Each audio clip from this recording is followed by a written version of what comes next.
I always wake up before the sun touches the bay. It's not a matter of insomnia or age, though I'm 78 now, but habit. A lifetime of routines clings to you like the morning fog that rolls in off the Newport water.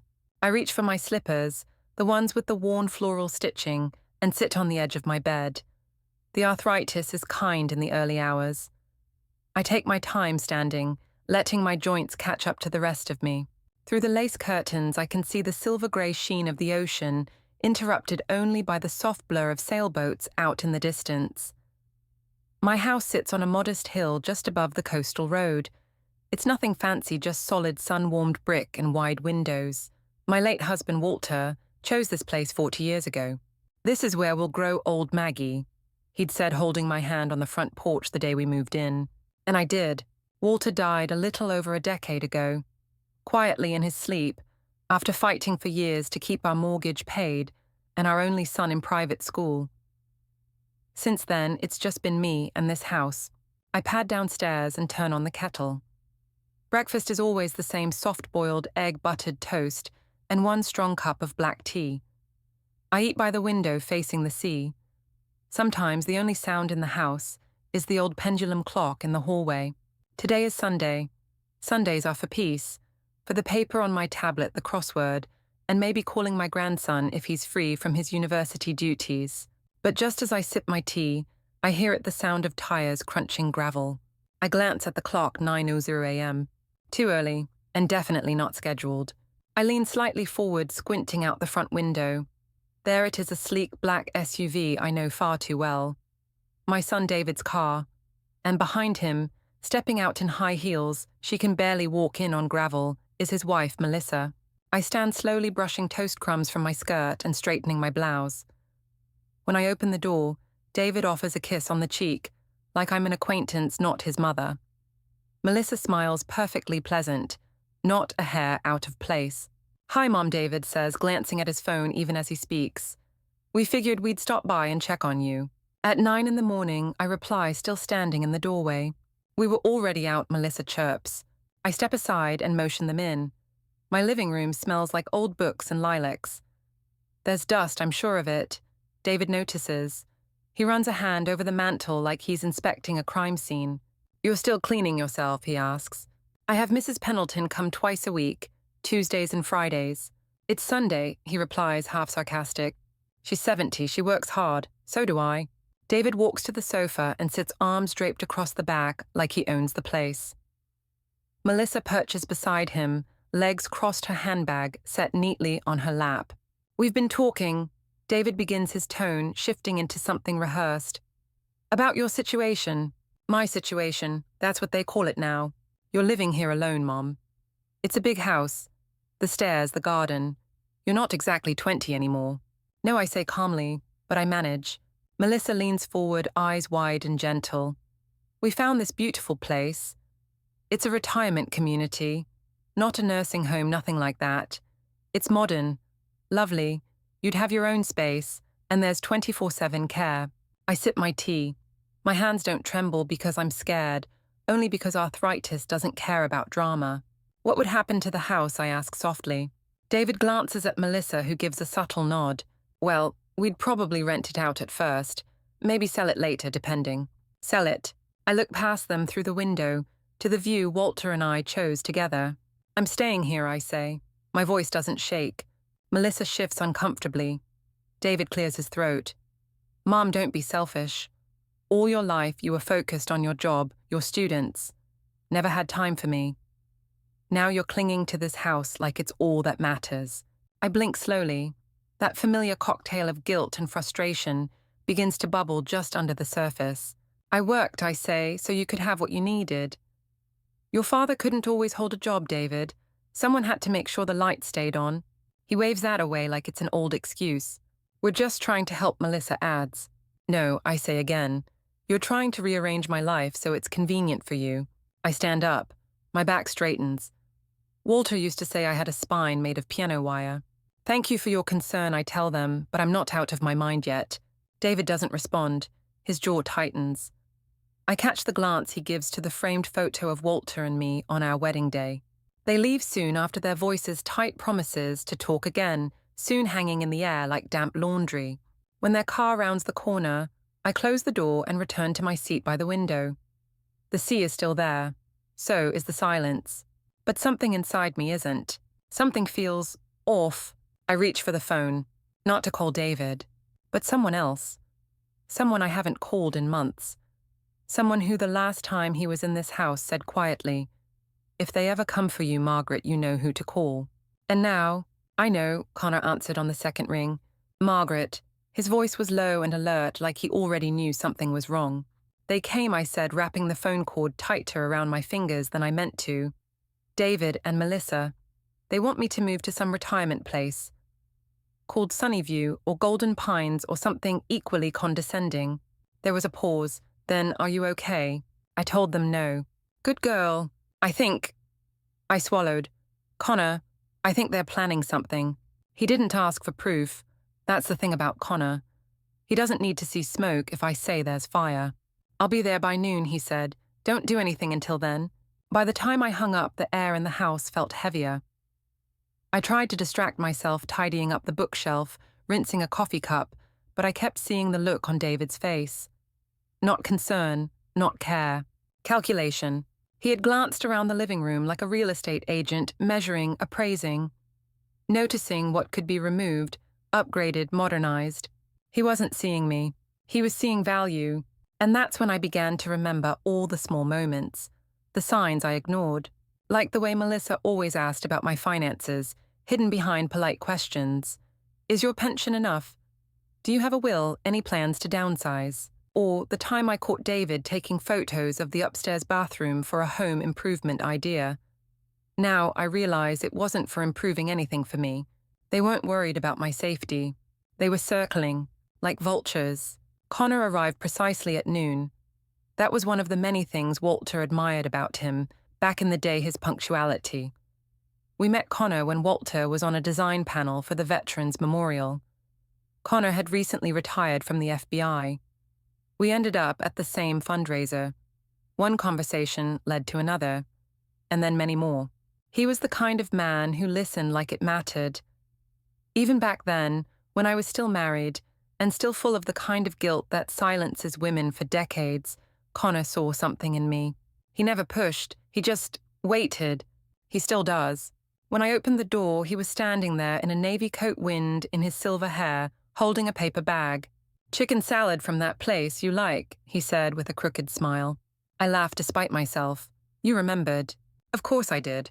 We sat in the kitchen. I told him everything: David's visit, the offer, the retirement home, the language they used. "They called it your situation?" he asked. I nodded, with a straight face. He leaned back in the chair, steepling his fingers. "This sounds like a setup," he said finally. "You're of sound mind, you're mobile, independent.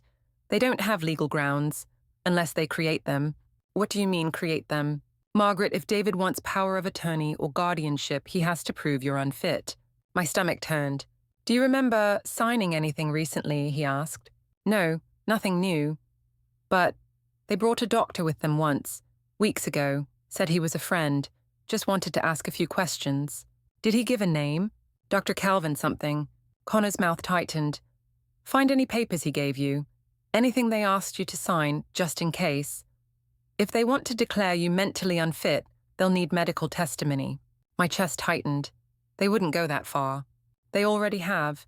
They've started laying the groundwork. He stood and went to the living room window, staring out at the sea, like he always does when he's thinking hard. "I've seen this before," he said. "Families using loopholes, emotional leverage. They paint the elder as confused, unstable, incapable. Then they sell the house, move them into a facility, and pocket the rest. All legal, all airtight. But it's my house. I've paid it off. I've earned it." He turned to me. "I know, but that won't stop them." I felt my hands start to tremble again, but not from arthritis this time. From rage. I had spent years bending over backward, so David would never feel the instability Walter and I felt growing up. I'd worked double shifts as a teacher, brought home school lunches, to save on groceries, cancelled vacations, just to cover his tuition. And now this. He wanted to repay me by stealing my home. Connor sat beside me again and placed his hand gently on mine. We'll be smart, we'll be fast, and we'll be one step ahead.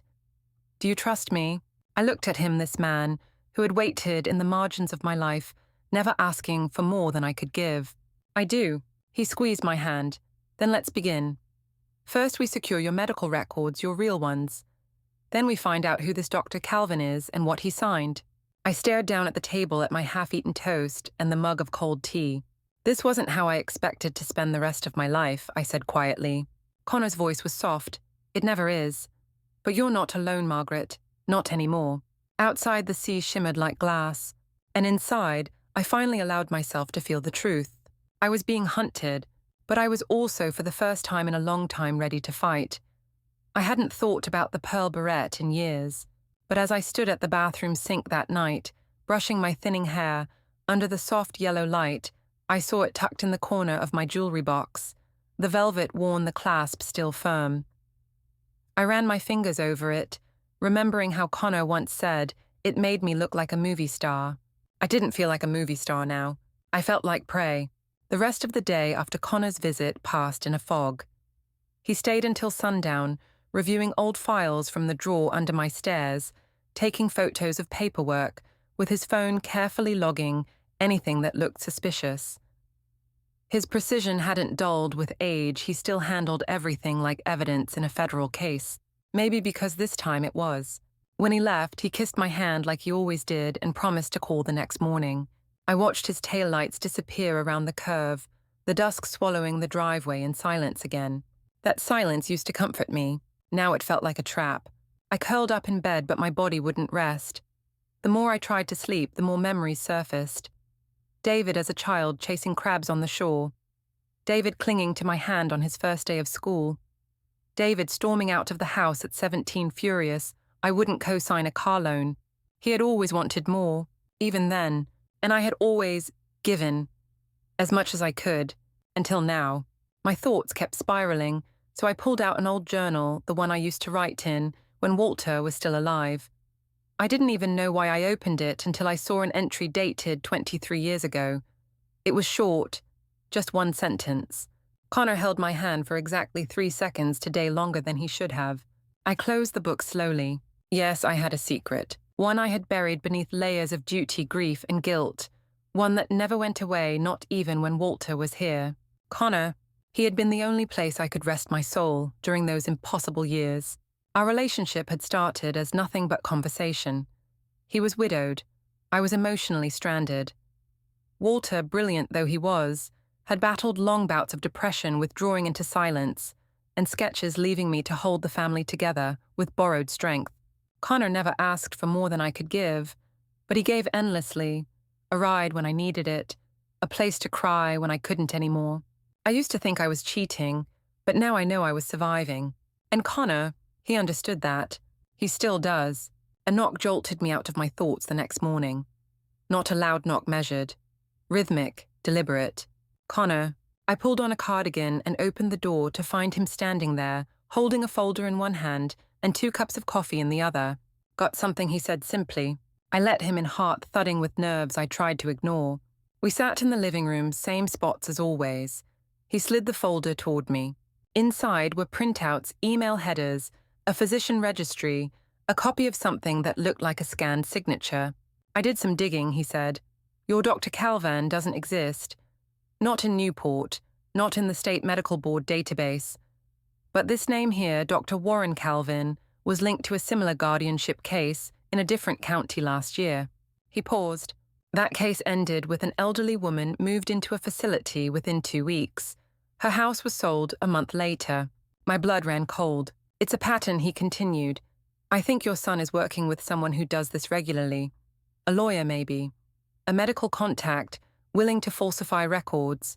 It's organized. I couldn't speak. He reached into the folder again and pulled out a photo. Recognize him? I nodded. The man in the picture was the same doctor David brought by. Balding, nervous smile, ill-fitting coat. Connor nodded grimly. His real name is Warren Miller. He's been sanctioned before. Got his license reinstated after rehabilitation. But his fingerprints are all over cases like this. He sat back, letting it sink in. So what do? I asked quietly. Connor didn't flinch. We play their game, but better. He explained the plan report Miller to the state board contact his former colleagues, in the FBI initiate a quiet investigation while we gathered more evidence. Meanwhile, I would act like nothing had changed. You want me to pretend like I'm going along with it? I asked. He nodded. Yes. If they think you're compliant, they'll move faster. That's when they slip. And if I can't hold it together, you will, he said. You've held up families, classrooms, broken marriages. You can handle this. I looked at him, suddenly aware of the weight of the years between us. Why are you still here? I asked softly. After all this time, after all my indecision. He smiled gently. Because I knew you'd need someone one day who wouldn't give up on you, and I wanted to be that person. The room was quiet again, but this time the silence felt safe. We made a list, every appointment I could remember, every paper I had signed, every call Melissa or David had made in the past 6 months that seemed even remotely suspicious. I showed him where I kept my will. He asked about a safe deposit box. I confessed I didn't have one. Walter never trusted banks. He grinned. Neither did my mother. When he left that day, he didn't just kiss my hand. He pulled me close, kissed my forehead, and whispered, "We've got this, Margaret. I promise." I stood on the porch as he walked to his car. The wind caught my cardigan. The ocean glittered in the distance. For the first time in days, I didn't feel small. Because my secret wasn't a shame anymore. It was my strength. And soon, it might be the only thing that saved me. It happened on a Thursday morning. The kind of morning where the air smells like salt and daffodils, and I can almost forget what's been building beneath the surface. I'd just finished my yoga 30 gentle minutes with a chair and a playlist labeled Senior Serenity. I felt good, strong, even. But as I was putting away the mat, the doorbell rang. I wasn't expecting anyone. When I glanced through the beveled glass of the front door, I froze. David, and someone else. A short, heavy-set man in a wrinkled suit stood beside him, clutching a worn leather bag and glancing at his watch as if I'd already made him late. I opened the door slowly. David. Hi, Mom. He smiled, but it didn't reach his eyes. This is Dr. Miller. He's here to check on you. I didn't respond right away. My eyes stayed on the man who offered a hand I didn't take. Dr. Warren Miller, he said quickly. Neurogeriatrician. I didn't schedule any appointments, I said, trying to keep my voice neutral. Just an informal consultation, David cut in. He's helping us figure out the best care options for you. It's nothing serious. We just want to be sure you're okay. I told you I'm fine. You've said that before, he replied, his tone now carrying a hint of irritation. Let's just get this over with, okay? I stepped aside, barely masking the way my pulse quickened. As we settled into the living room, I took my usual seat by the fireplace. David and Dr. Miller sat opposite me on the couch. The doctor took out a small notepad and began. Mrs. Rowan, can you tell me what your typical day looks like? I stared at him. Why, just to get a sense of your routine. Cognitive stability, activities of daily living. I glanced at David, who was suddenly very interested in the grain of the wood floor. I wake up around 6, make breakfast, read the news, do yoga. Some days I run errands. I go to book club on Thursdays. I call my grandson most evenings. Anything else? Dr. Miller scribbled something down.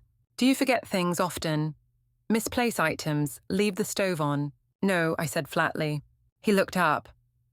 Have you ever felt confused? Disoriented in your own home? Only when uninvited guests show up at my door. David sighed loudly. Mom, just cooperate. Then the doctor leaned in, lowering his voice slightly. Have you ever experienced bouts of aggression, accused family members of things that didn't happen? I blinked. Excuse me. Your son mentioned that during your last conversation, you became paranoid and yelled at them. Accused your daughter-in-law of trying to steal your jewelry. I laughed. That's a lie. See, David said, crossing his arms. Immediate denial, refusal to acknowledge patterns. This is exactly what I was talking about. I turned to Dr. Miller. I don't know what this is, but I didn't invite you here. I didn't ask for an evaluation, and I don't need your opinion. He didn't respond, just jotted something in his notepad. Then David pulled a folded piece of paper from his jacket and handed it to me. I didn't want to do this, but you've already seen Dr. Miller. A month ago. You just don't remember. The room stilled. Even the ocean outside seemed to pause. I have never seen this man before, I said. He held out the paper. Here's the medical report. You were diagnosed with early-stage dementia, Alzheimer's type. My hand shook as I unfolded it.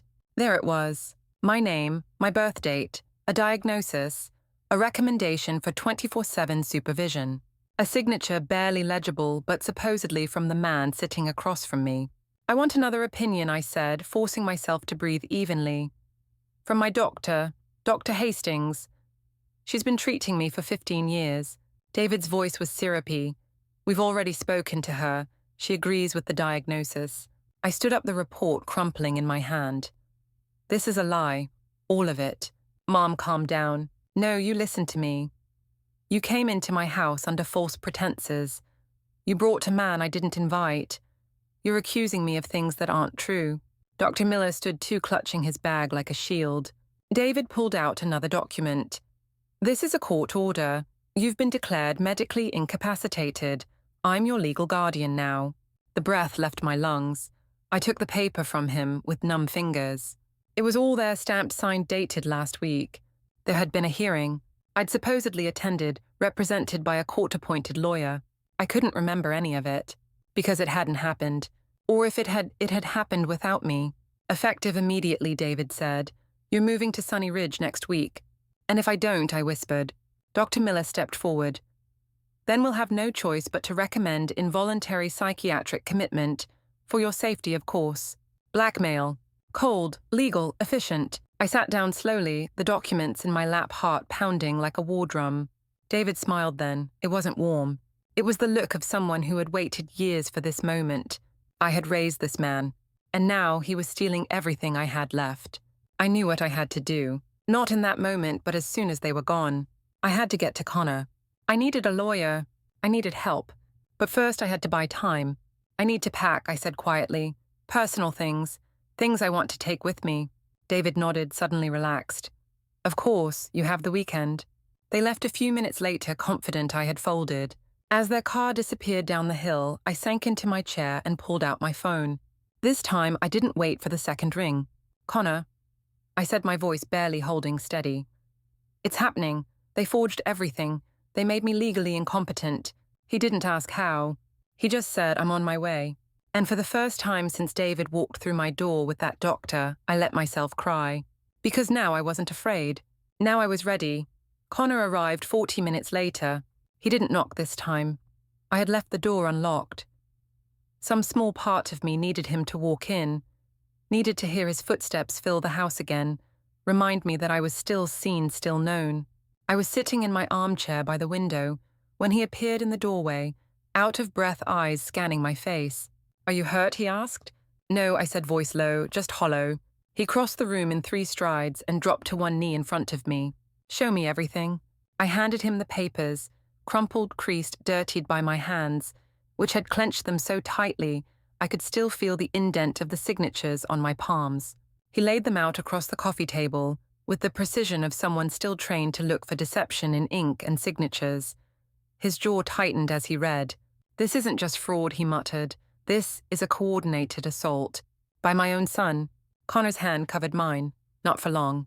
I stared out the window as he called a contact at the FBI. He kept his voice low, but I caught the words forged documents, fake diagnosis, coercion, elder abuse. By the time he hung up, he was no longer my friend. He was an investigator. There's a plan, he said, but it won't work unless you stay calm. Play along. Let them think you've accepted it. I don't want to live like this, like prey. Connor sat beside me, leaned forward. Then don't. Pretend for now. Then strike. We'll get this reversed, Margaret. We'll get your house back, your freedom, your name. But first, we need proof. I nodded slowly. What do you need from me? Time. Access to your phone records, any documents you've signed in the last 6 months, your emails, if you use them. Anything that connects David and this Dr. Miller. He paused, looking me in the eye. And I need you to sign one more thing. My stomach turned, but he reached into his jacket and pulled out a single page. A letter, typed, addressed to the State Medical Board and the local district attorney, declaring that I did not consent to any medical examination, that I did not recognize the diagnosis. that I had reason to believe I was the victim of elder fraud. "This puts it on record," he said gently. "It won't stop what they're doing, but it gives us a foundation." I signed it, and I felt something shift inside me. Resolve. It was like finding a part of myself I hadn't known was still intact. The part that doesn't just survive but fights back. The next 2 days passed in uneasy quiet. I cleaned, I cooked small meals. I lit candles in the evening and watched the sea through the open windows, pretending to be the gentle old woman they wanted me to be. David didn't call. I imagined he was too busy drafting renovation plans. But on Sunday evening, a text arrived. "Packing, don't forget your slippers. Will come Monday morning. Love you." I stared at that message for a long time. Love you. What did that mean anymore? When someone says they love you but takes away everything that made you you, is it still love? Or is it ownership? I sat at the kitchen table for hours that night, poring over old photo albums. David as a baby. David at Christmas, holding up a Lego set with missing teeth and shining eyes. Walter building the treehouse with him in the backyard. We weren't always broken, but now the fracture ran through the foundation. When I finally went to bed, I didn't sleep. I listened to every creak of the house, every shifting beam, every sigh of the wind coming off the bay, and I marked the moment in my mind, not as the day I was defeated, but as the day I began my counterattack. On Monday morning, I woke up before the sun, made tea, laid out a suitcase with a few sweaters and my toothbrush, pretended. At 9:15, David's car pulled into the drive. He didn't knock. He walked in, calling Mom like this house already belonged to him. Melissa followed this time with a clipboard. "Don't mind us," she said with a sugary voice. "We're just walking through one last time, figuring out what furniture we'll keep." I nodded. Sure. I even smiled, because I knew something they didn't. At 10:00 a.m., while David was photographing the dining room light fixtures, 2 plainclothes agents from the FBI were knocking on Dr. Miller's office door with a subpoena in hand. And at 11:00, the State Medical Board would begin formal proceedings to revoke his license based on the letter Connor helped me sign. At 1:00 p.m., Connor's friend in the district attorney's office would open an elder fraud case with my name on it, and by the time David and Melissa planned to check me into Sunny Ridge tomorrow morning, they would be walking into a storm. But today I let them think they'd won, because sometimes the smartest move is letting the fox feel safe in the henhouse, just long enough to lock the doors. Connor stayed the night. It wasn't planned. It wasn't even something we said aloud. But after David and Melissa left, after their little parade of entitlement ended, I found myself sitting in the dim light of the living room, unwilling to face the silence alone. He poured us both a glass of wine and sat beside me. For a while we just listened to the creak of the house, settling the wind brushing against the windows, and the gentle clink of ice melting in our glasses. "I hate them," I whispered at one point. The words slipped out before I could soften them. "I know," he said simply, "and you're allowed to." I didn't cry. I thought I would. But instead, I sat with a strange, still ache in my chest, a deep, smoldering pain I wasn't quite ready to put into words. I turned to him. "Do you ever wish we'd done things differently?" Connor didn't answer right away. He was never a man who rushed words. "I think about it," he admitted, "more often than I let on." We sat in silence again. When Walter was alive, I said there were weeks, months even, where we barely spoke. He'd go into those depressions, shut the world out. I kept it going, the house, the school David, everything. But sometimes I'd lie awake at night and feel like a ghost in my own life. Connor looked at me with that same gentle steadiness he always had. "I know. You were the first person who saw me, really saw me. Not just the teacher or the wife or the mother, but me." His voice dropped. "You were the first person who let me feel again. We met at a fundraiser 30 years ago, a blur of name tags and polite handshakes, and then suddenly we were standing at the edge of the balcony, talking about books and architecture and blues records, as if we'd known each other forever. Walter was there that night, but he had already withdrawn into his shell. I had smiled for the crowd, made my speeches, shaken hands, and then I met Connor. And in that single conversation, I remembered who I was before life wore me down. We started slowly.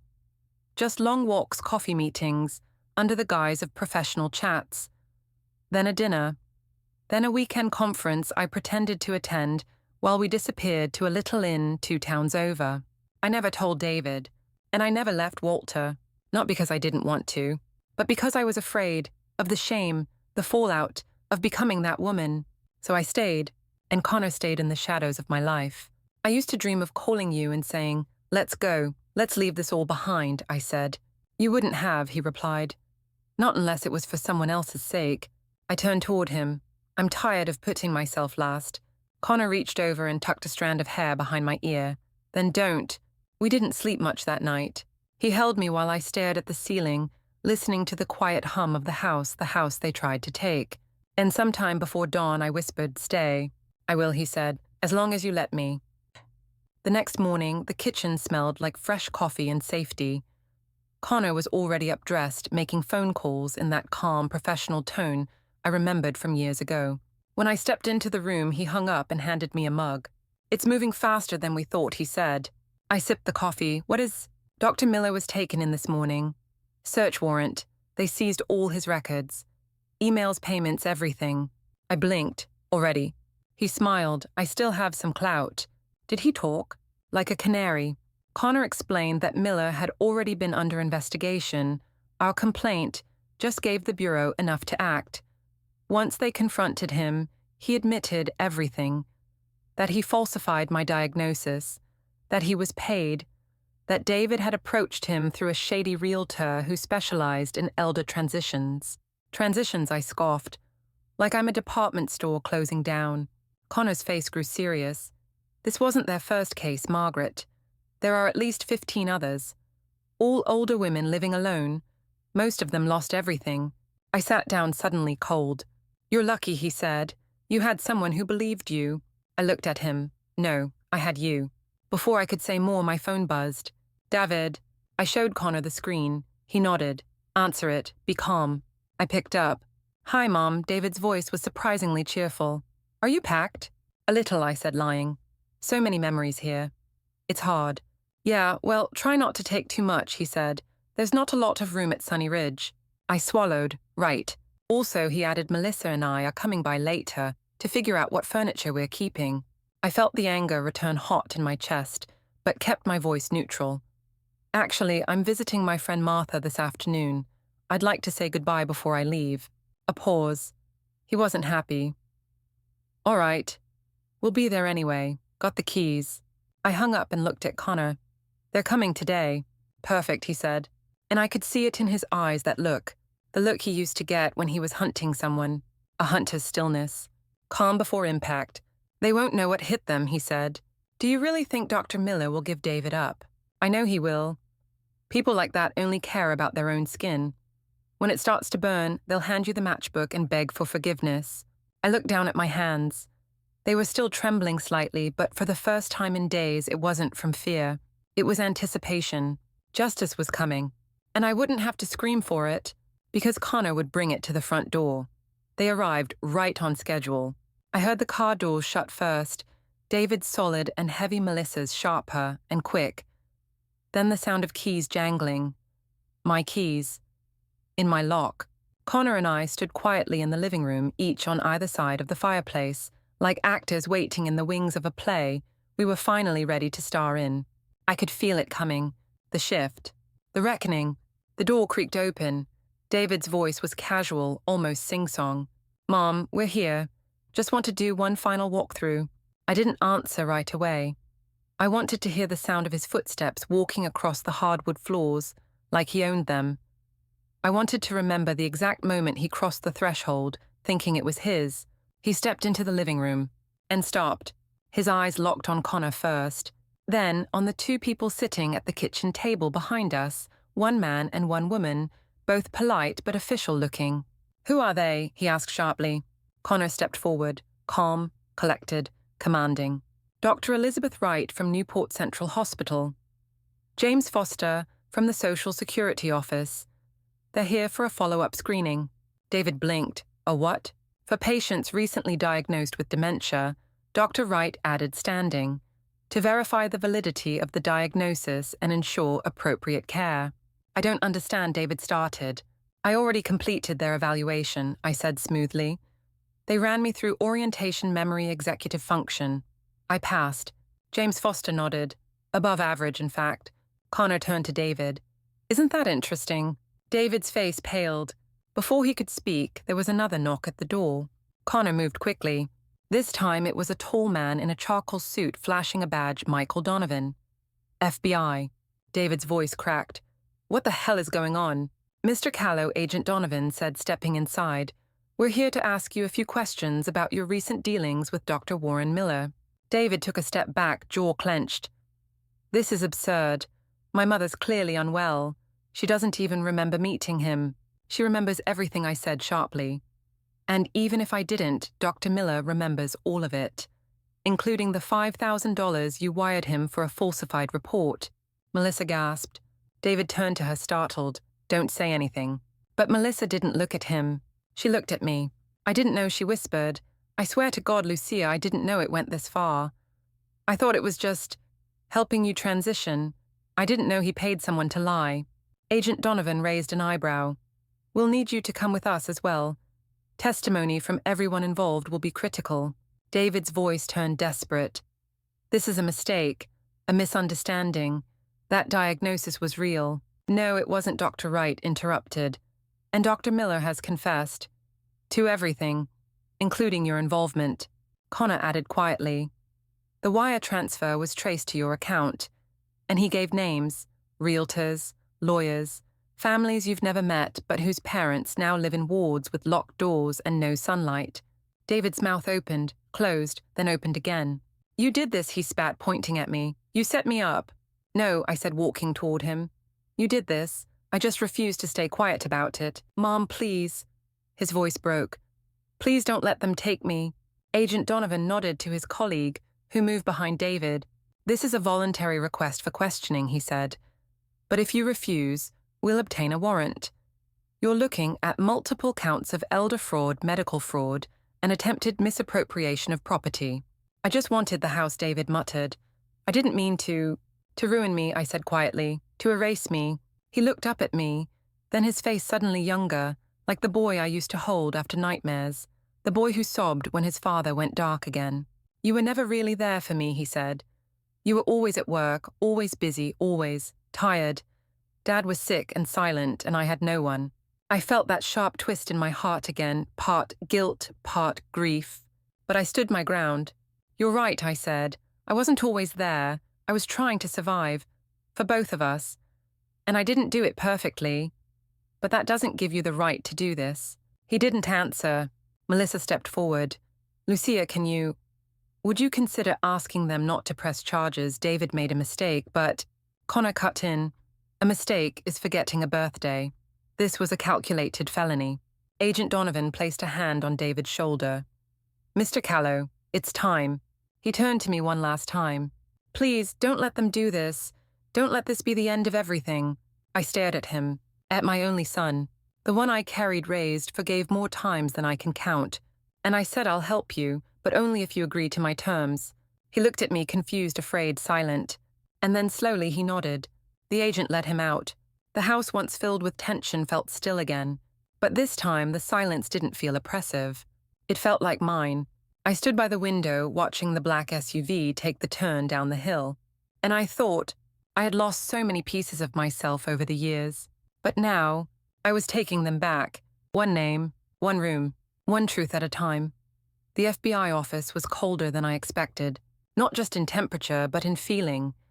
Everything was sterile glass walls, grey, carpeting, metal chairs that weren't made for comfort. They didn't want you to stay long or feel human. Connor and I sat in a small conference room waiting. He'd driven us downtown that morning after I agreed to meet with the district attorney and Agent Donovan. I'd told them I wouldn't press charges, but I wanted to see my son. I wanted to look him in the eyes, not as his victim or his mother, but as the woman he tried to erase. Agent Donovan returned with a man I hadn't met before. He was tall, pale, with a sharp face and a voice that didn't bother with warmth. Mrs. Rowan, this is Richard Summers, Assistant District Attorney for the state's Elder Justice Division. Summers nodded briskly. I want to begin by acknowledging your cooperation. Cases like this rarely go this far, usually because the victims are either too afraid or too ashamed to come forward. I'm neither, I replied. Good. Because what your son attempted isn't just unethical, it's criminal. Fraud, forgery, perjury, elder abuse. In some cases, it's led to wrongful institutionalizations. Are you planning to charge him? Summers folded his hands. That depends. I raised an eyebrow. On what? On you, and on him. You've already made it clear you don't want to see him imprisoned. I don't, I said softly, but I want him to understand what he did. Then I think a meeting is appropriate, Summers said. We'll monitor the room. You won't be alone.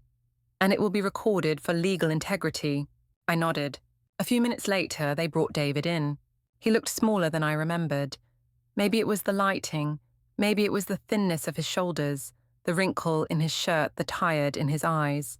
He was no longer the smug man who had walked into my house with a doctor and a scheme. He was just my son, a scared, unraveling man. He sat across from me. Between us, a metal table, 2 folders, and years of silence that had never been broken the right way. "Hi, Mom," he said. I didn't reply. He fidgeted. His lawyer sat next to him, silent and stone-faced. "Mom," David tried again. I didn't mean for things to go this far. I thought you needed help." "No," I said. "You thought you needed a house." His face twisted. "We're struggling. Melissa's job fell through. The apartment's small. We have debt, and you live in that house alone. And that makes it yours." "No," he whispered. "But I just kept thinking, maybe you'd forgive me if it worked out." I leaned forward, my voice even. "Forgive you for declaring me mentally unfit, for stealing my signature, for making me doubt my own mind." His eyes were glassy now. "I didn't want to hurt you, I swear. But you did." He nodded, eyes falling to the table. "I don't want to destroy you," I said. "But I need you to understand what this did to me. Not just legally, emotionally. It was like watching the person I loved most in this world turn into a stranger." He looked up. There it was, the begging. But not in his voice, in his eyes. "Mom," he said, his voice cracking. "Please don't let them take everything. I'll do anything. Just tell them you forgive me, that you want leniency. I'll cooperate. I'll talk about Miller, about the realtor, the whole thing. I swear." I took a long breath. "Then listen carefully," I said, and I gave him my terms. 1. The house stays mine. No arguments. You never ask about it again. Ever. He nodded. "Yes, of course." 2. You go to therapy. Real therapy. Because you have resentment buried so deep, you tried to destroy the only person who's ever stayed by your side. He hesitated. "Therapy's expensive. I'll pay for the first 6 sessions. After that, it's on you." He blinked in surprise. "Okay. 3, Melissa gets a job. If part of this was her pressuring you to live above your means, that stops.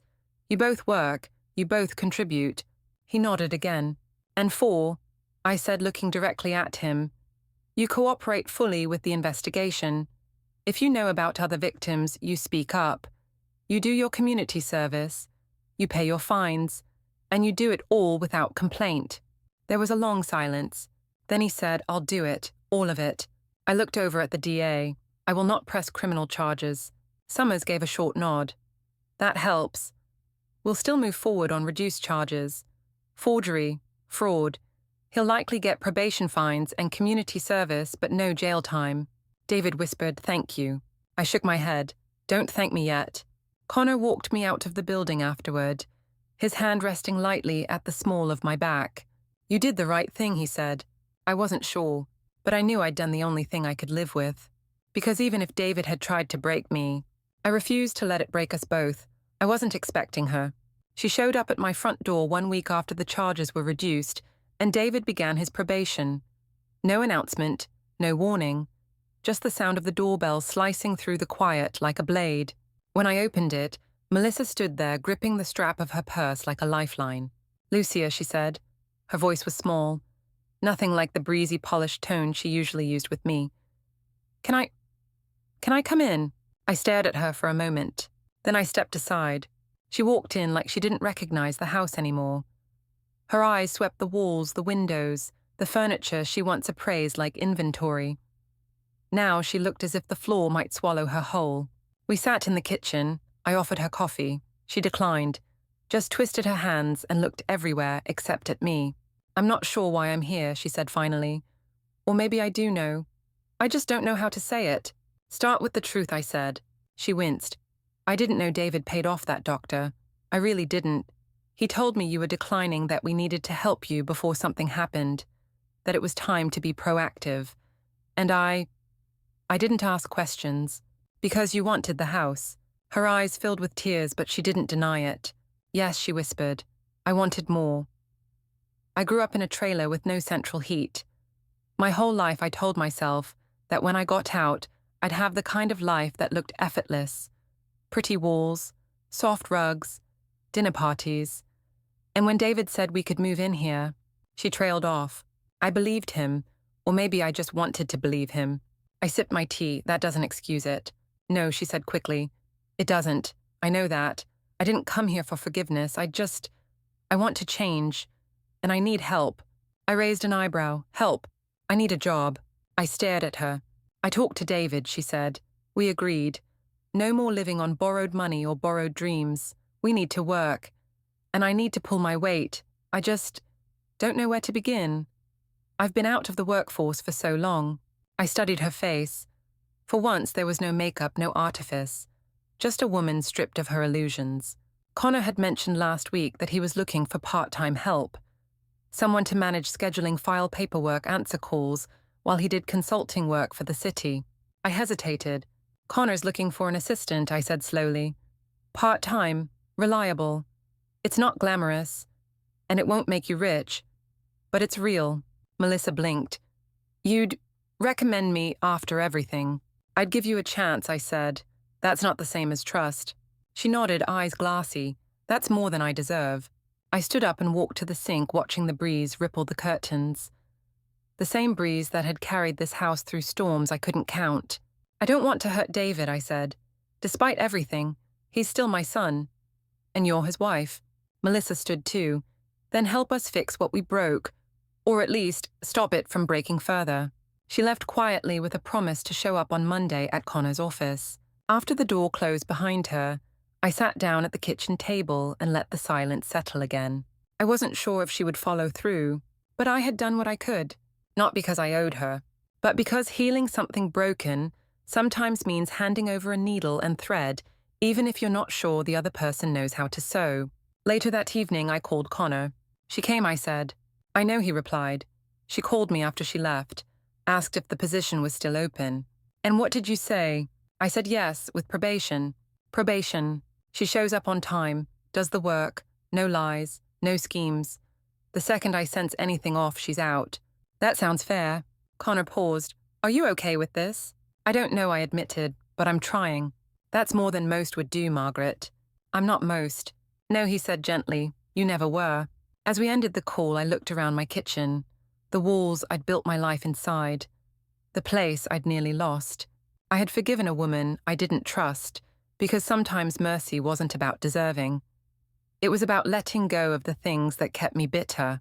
But I hadn't forgotten, and I wouldn't, because I'd learned that some doors should only be opened halfway, and some people, they have to earn the right to be let back in.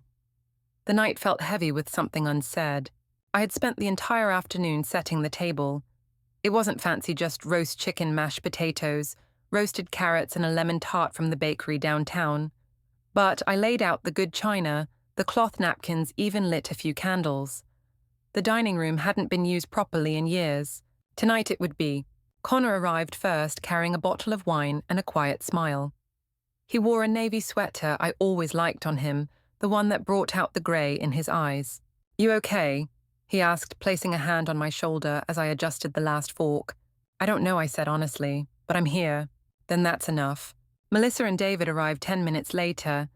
She looked subdued in a plain blouse and slacks, her hair pulled back. He looked tired, like he hadn't slept much, but still trying to appear put together. Smells incredible, Mom, David said, kissing my cheek. I gave a small nod and motioned toward the table. We ate mostly in silence for the first 20 minutes. Conversation stayed safe weatherwork, Connor's consulting job, Melissa's first week helping him with admin tasks. She's surprisingly good, Connor said. Organized, keeps things tidy. Melissa blushed but didn't smile. Thank you. And then, somewhere between the last bite of chicken and the serving of tart, I felt the weight rise in my chest. I set down my fork and looked at my son. There's something I want to say, I began, Something you both deserve to know. David looked up cautious. I glanced at Connor, who nodded once silently, giving me permission. Or maybe courage. I've known Connor for 30 years, I said. Melissa blinked. David frowned. He's not just an old family friend, I continued.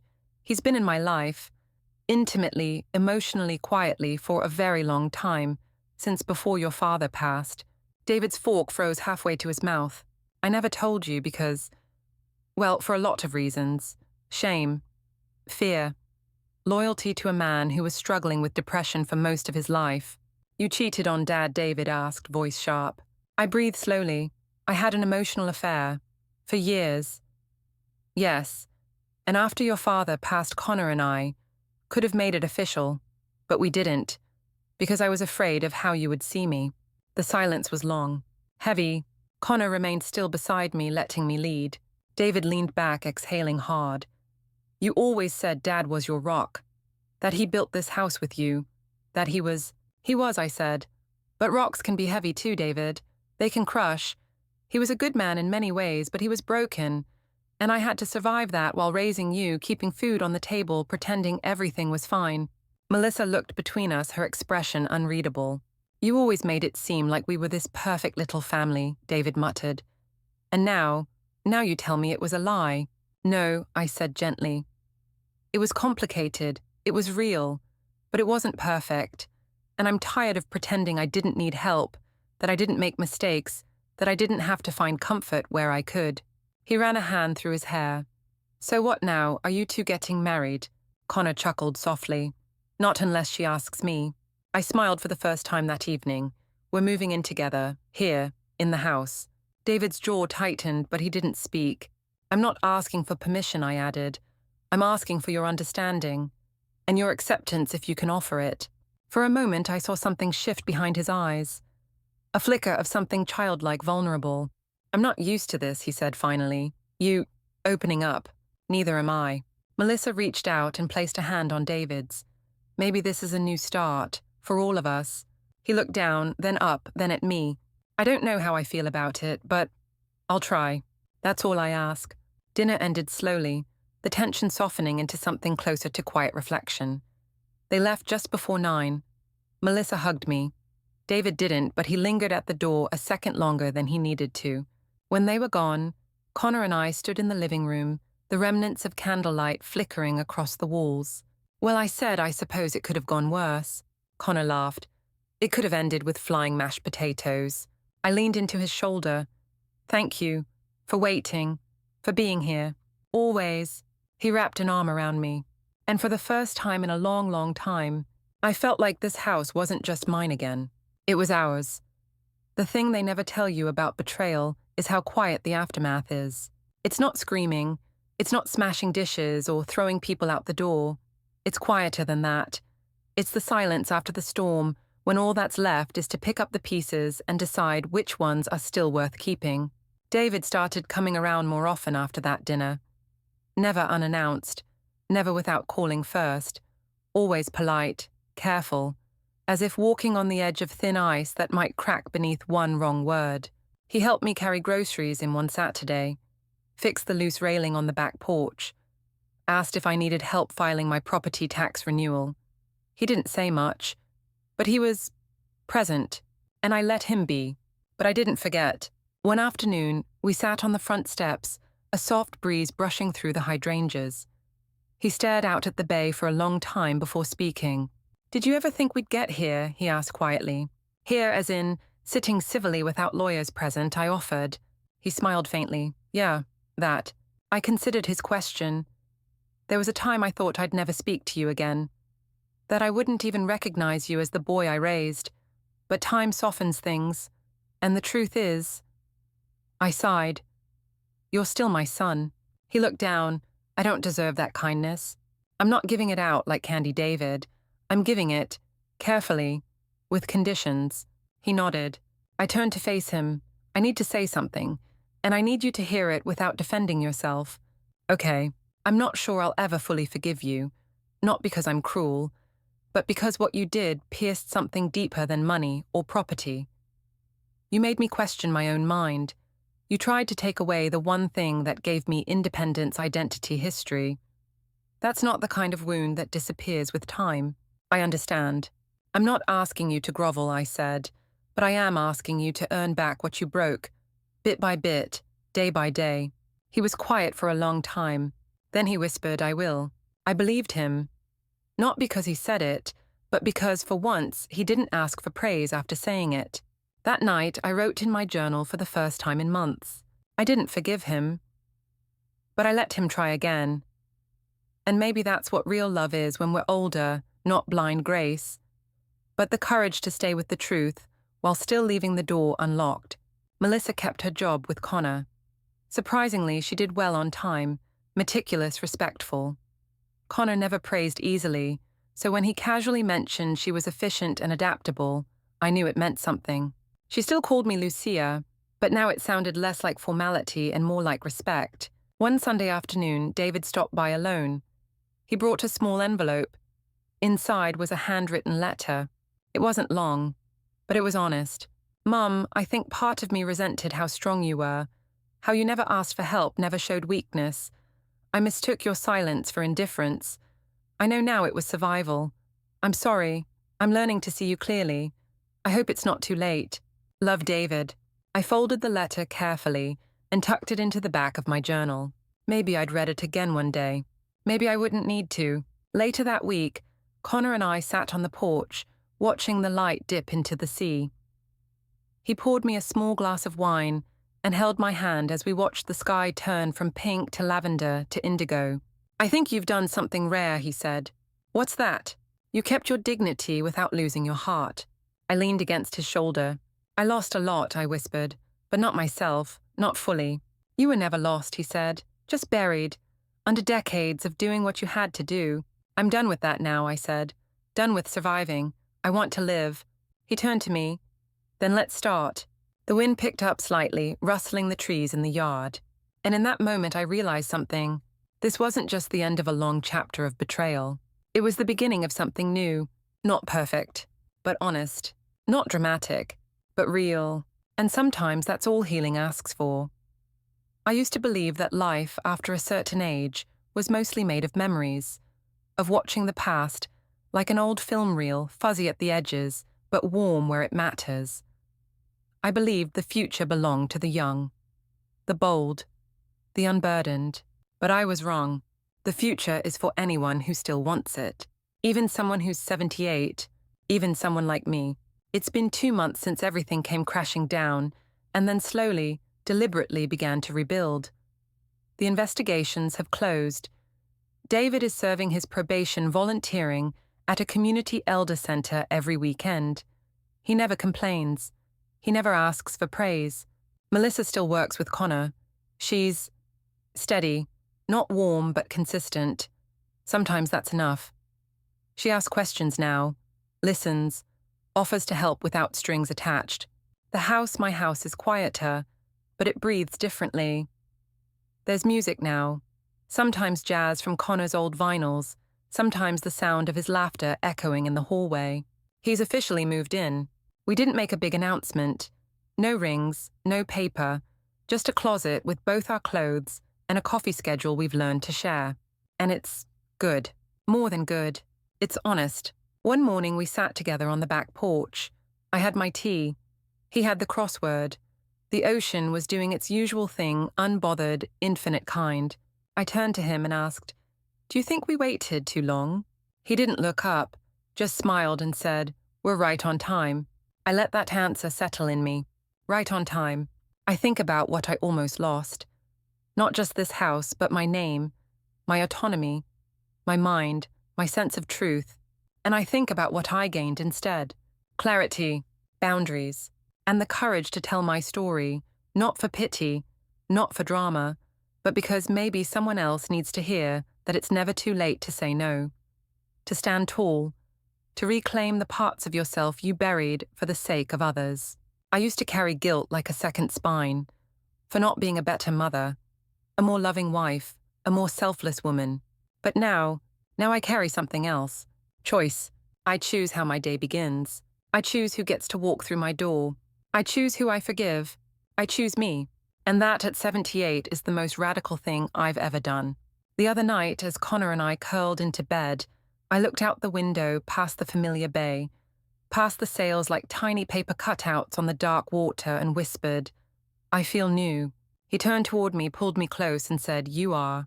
And maybe he's right. Maybe this isn't a second act. Maybe it's just the first time I'm finally writing the script myself. So if you're listening to this, if you're older or tired or scared, it's not too late. It's never too late. Not to speak, not to fight, not to choose love, not to choose yourself, even if it takes 78 years. Especially then.